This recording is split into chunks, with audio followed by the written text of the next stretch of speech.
Seigneur nous parler. Et un tel la Bible pouvait dire, je suis dans la joie lorsqu'on me dit, allons dans la maison du Seigneur. Sois heureux quand on t'appelle dans la maison du Seigneur. Quand il est l'heure d'aller dans la présence de Dieu, sois heureux. Sois rempli de joie. Sois rempli de paix. Pourquoi? Parce que certainement, dans la présence du Seigneur, il y a une parole, il y a une phrase qui va libérer ta vie. Une phrase qui va déclencher le processus de gloire dans ta vie. Donc, quand il s'agit de venir à la prière, sois heureux. Alors, le thème de ce matin, c'est le choix. Répète, le choix. On va lire le texte de Marc. Deutéronome 30, verset 19. Deutéronome 30, verset 19. Deutéronome 30, le verset 19. La Bible nous dit ceci. J'en prends aujourd'hui à témoin contre vous le ciel et la terre. J'ai mis devant toi la vie et la mort, la bénédiction et la malédiction. Choisis la vie afin que tu vives, toi et ta postérité. Amen. Veuillez vous asseoir. Alors, Deutéronome, c'est le prophète Moïse qui l'a écrit. Et dans le livre de Deutéronome, nous allons voir les lois que Dieu a données à son peuple, des recommandations, des enseignements. Alors, ici, nous voyons le Seigneur passer par son serviteur et il nous parle. Il nous dit ici, il dit, j'en prends aujourd'hui à témoin contre vous le ciel et la terre. J'ai mis devant toi la vie et la mort, la bénédiction et la malédiction. Choisis la vie afin que tu vives, toi et ta postérité. Choisis la vie afin que tu vives, toi et ta postérité. Donc on va d'abord comprendre que ce ne sont pas tellement les circonstances de la vie qui nous portent. Parce que dans plusieurs langages, c'est le temps, c'est les circonstances de la vie qui m'ont déformé. C'est les circonstances de la vie qui m'ont façonné. C'est parce que les temps sont devenus difficiles. C'est parce qu'on a un nouveau gouvernement. C'est parce que Jésus a dit que les temps seront difficiles. Oui, tout ça là c'est vrai, mais tu as une part de responsabilité. Et ta part de responsabilité, c'est le choix que tu fais dans la vie. Après avoir enseigné sur le sacrifice, il y a quelque chose qui accompagne le sacrifice. Ce qui accompagne le sacrifice, qui va t'équilibrer, qui va faire que tu sois solide, tu seras comme un palmier enraciné, c'est le choix que tu fais dans la vie. Voilà, le Seigneur dit, je te prends à témoin devant le ciel et la terre. J'ai mis devant toi la mort et la vie. C'est devant nous, c'est deux choses. La bénédiction et la malédiction. Et lui, il réduit encore pour dire, mon enfant, choisis la vie. Afin que tu puisses vivre, non seulement toi, tu vis, et puis qu'il y a encore ceux qui vont te suivre. Donc du coup, notre choix de la vie, soit ça nous arrange, nous et notre famille, soit ça ne t'arrange pas, nous et notre famille. Donc ton choix peut te mettre derrière lui et mettre tes enfants aussi derrière lui. Comme ton choix peut te mettre au palais et mettre tes enfants aussi au palais. Ça va dépendre de comment tu fais ton choix. Jamais, tu peux choisir de rester ou de partir. C'est une chose. Il dit que devant toi la vie et la mort. Donc tu peux choisir à un moment donné de partir ou de rester. C'est comme par exemple d'un foyer. Un foyer, même si tu l'as battu légalement, et tu constates que le monsieur est violent, il te frappe, il te tête, matin et soir, dans les blessures. C'est qu'un foyer, on est dedans, et tous les jours le visage là, c'est enflé. Et quand on vient de voir, non, Dieu va faire. Chérie, c'est pas Dieu qui va faire. Tu dois faire un choix. Tu prends un choix, tu t'en vas pour aller réfléchir. Tu t'en vas pour aller prier. Tu t'en vas pour demander la face du Seigneur. Et quand tu as pu le régler, tu peux revenir dans ton foyer. Mais si tu restes là, tu as fait le choix de rester. Donc tu as fait le choix de mourir. Parce que souvent, quand on prêche, on dit au chef, non, tiens bon, prends courage. Il y a des choses dans lesquelles on ne prend pas courage, on prend le choix. Alléluia. À un moment donné, le courage n'a pas sa place. Ce qui a sa place, c'est le choix. Quel est le choix que tu fais en face d'une situation qui te tourmente? Donc tu as le choix de rester, tu as le choix de partir. Tu as le choix aussi d'oser ou d'attendre. Par exemple, tu veux faire ton S et tu es là, tu doutes. Comme tu n'as jamais essayé, tu es là, tu doutes. De toute manière, tu as le choix. Tu as le choix d'oser. Oser, c'est essayer. Tu as le choix de te lancer. Tu as le choix aussi d'attendre. Mais il faut te dire, quand tu attends, à un moment donné, on n'attend plus. Tu ne peux pas attendre indéfiniment. À un moment donné, il faut que tu avances. C'est vrai, la Bible déclare que si la prophétie tarde, il faut voir. Il faut attendre, mais les gens n'ont pas compris. Si la prophétie tarde, attends-la.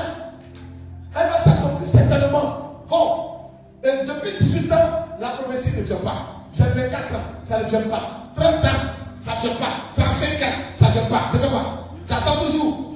Tu vois, là, tu dis, ah d'accord. Donc, ça tarde, toi aussi, tu vas faire la prophétie. La manière d'aller vers la prophétie, c'est le choix que tu fais. C'est le choix que tu fais. Parce que la parole de Dieu est là pour nous ouvrir l'esprit. Si tu ne comprends pas la pensée de Dieu, tu seras en retard. Et au finish, tu seras frustré. Mais ce matin, les frustrations que tu as vécues longtemps vont disparaître à cause de ce que tu vas entendre. Dans le choix de ta vie, il faut oser ou bien il faut attendre. Ça va dépendre de toi. Il faut répéter. Tu as le choix de répéter ou bien tu as le choix aussi de changer. Répéter, c'est quoi? Tu as fait hier, ça a échoué. Tu as fait. Parce que souvent on dit, quand tu as fait, ça a échoué. Il faut faire encore. Moi, si j'ai fait une fois, ça a échoué. 2 fois, ça a échoué. 3 fois, ça a échoué. 4 fois, j'ai changé. C'est le choix. À un moment donné, il faut faire un bon choix. Si tu fais ça échoue, c'est que Dieu dit, bon, ne va pas là-bas. Quelqu'un m'entend? Tu as 2 fois, ça a échoué. Mais Dieu te dit, arrête. Change. Si tu changes, tu vas voir cette lumière qui brille à l'Orient. Si tu changes, tu vas voir cette gloire de Dieu qui s'est levée depuis longtemps. C'est toi que cette gloire de Dieu attendait. À un moment donné, on n'insiste plus. À un moment donné, on ne répète plus. Mais on change. Alléluia. Alléluia. Alléluia. Tu peux appeler à toi, frère. On change. Je continue. Dans le choix, tu as le choix de subir ou dans le choix de répondre autrement. Tu as le choix de subir ou tu as le choix de répondre autrement. Par exemple, tu constates que dans ta maison ou dans ta famille, la sorcellerie passe au bien. Celui qui a le grand niveau dans votre famille, c'est ceux-là. On ne dépasse pas ceux-là. Tu as le choix d'accepter ce niveau-là. Tu as le choix d'accepter que votre famille souffre. Ça dépend de toi. Mais aussi, tu as le choix de faire changer les données. Ce n'est pas un pasteur qui va venir faire un choix pour toi. Ce n'est pas un prophète, un archibishop qui a fait le choix pour toi. Dieu ne fera pas le choix pour toi. Celui qui doit faire le choix de sa vie, c'est toi-même. Tu as fait le constat que personne dans votre famille, même que les soeurs vont se marier, elles vont pouvoir pour être bien arrivées dans la maison. Petite maison, le papa est rempli de familles, d'enfants, de petits-enfants. Quand on arrive chez vous, devant la porte, on rentre dans la mosquée. Tellement il y a beaucoup de chaussures. Mais ce matin, Dieu va te dire, tu peux quitter dans ce lot. Ça va dépendre de ton choix. Si tu acceptes, si tu décides de ne plus subir, Dieu aussi va décider d'être avec toi. Ce n'est pas à tout moment on subit. Non, on nous enseigne que non, tu es un chrétien. Comme tu es un chrétien, il faut accepter. On peut accepter, mais il y a des choses qu'on n'accepte pas. Il y a des choses qu'on accepte, il y a des choses qu'on n'accepte pas. Si je sais que c'est le sorcier, qui est ma grand-mère, ou bien mon tonton, ou bien ma tante, ou bien mon voisin, qui est en train de m'amener ma maison, je me lèverai de la prière. Je me lèverai de le jeûne. Je vais faire le choix de changer. Parce que tout le monde dort la nuit, moi je suis à minuit en train de prier. Il Lord, pray the word. Jusqu'à ce qu'il ait plus de prier. Ce sorcier-là sera aveuglé. Ce sorcier-là sera paralysé. Ce sorcier-là va avoir un problème. Pourquoi? Parce qu'il est décidé de ne plus subir. On ne fait pas par là ici avec un sorcier. Non, pour régler les cas, c'est spirituel. Il dit, je mets devant toi la vie et la mort. Lui-même, il dit qu'il faut choisir la vie. Choisir la vie, c'est choisir de prier. C'est choisir de savoir choisir.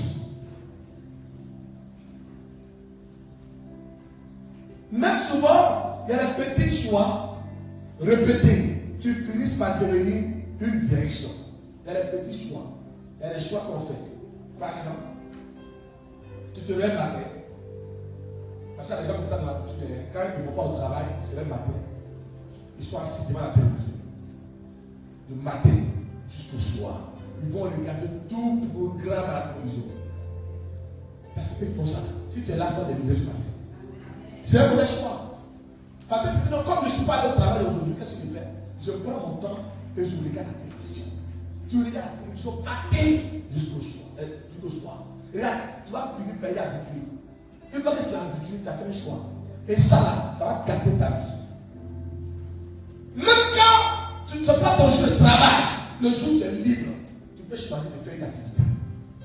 Tu peux choisir de prier. Tu peux choisir d'évangéliser. Tu peux choisir de rendre visite. Tu peux choisir. En tout cas, tu peux choisir de faire quelque chose qui va tirer le ciel vers toi.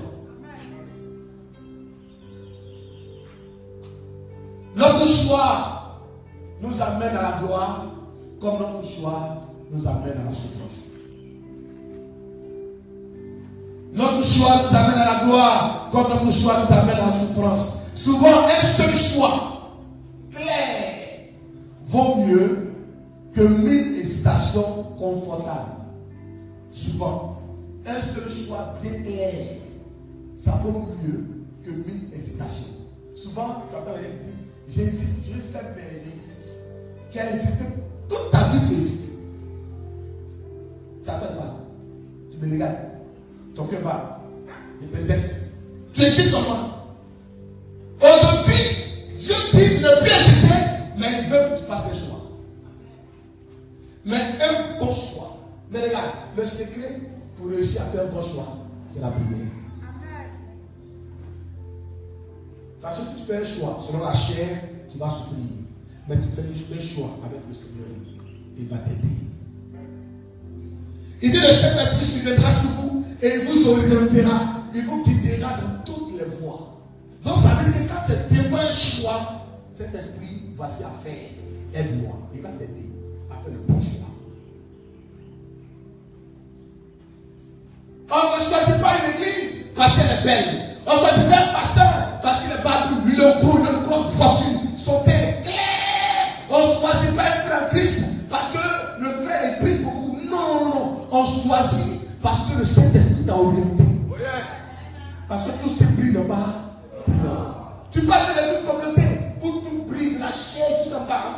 Moi, on m'a invité d'un coup, je suis rentré là. Oui. On m'a dit, oui. C'est la concurrence. Il dit, tu es en train de prêcher plutôt fort. Moi, je suis là, je me prêchais dans les paroles. Comment tu sortais de me regarder? Je ne voyais plus personne. Et que je ne dis pas comme ça. Quand je prêche, les gestes de regard, donc je me perds. C'est beau. Mais quand tu rentres en profondeur,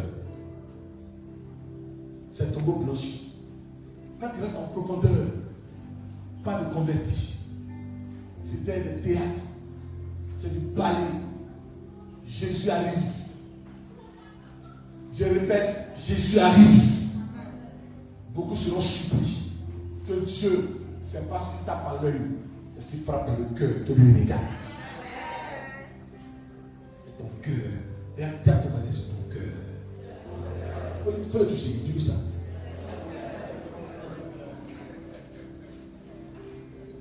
Fais un choix sans regarder autour, parce que tout ce qui brille n'est pas de l'ombre. Donc fais ton choix en bien observant, en priant le Seigneur pour t'aider. Sinon, ton propre choix va te faire du mal.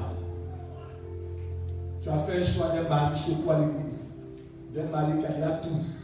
Tu as subi. Alléluia. Parce que le gars, il a l'argent, il a l'église, il brille tout le temps, tu ne sais pas qui il est. Il a l'église, ma soeur, comment tu vas?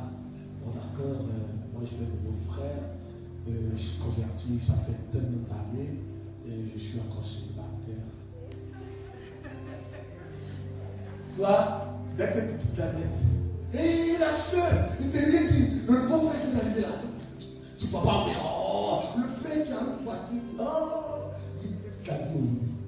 Il dit, c'est moi, il fait. Il y a la porte de t'inquiéter. Tu ne sais même pas si c'est un lion qui est là. Tu ne sais même pas si c'est un serpent qui est là. Regarde, il est temps de faire le choix avec le Saint-Esprit. Parce que tu as su, tu vas au tribunal, les divorces qui se font là-bas, c'est les chrétiens. Les chrétiens, les pasteurs. Pourquoi? Parce qu'ils ont fait un mauvais choix. Ils ont fait le choix sans le Seigneur. Ils ont fait le choix avec l'apparence. Ils ont fait le choix avec les yeux. Même dans le choix des pères spirituels, il y a certains qui prennent les pères spirituels sur Facebook. Donc prennent les pères spirituels parce que monsieur, c'est pas vrai.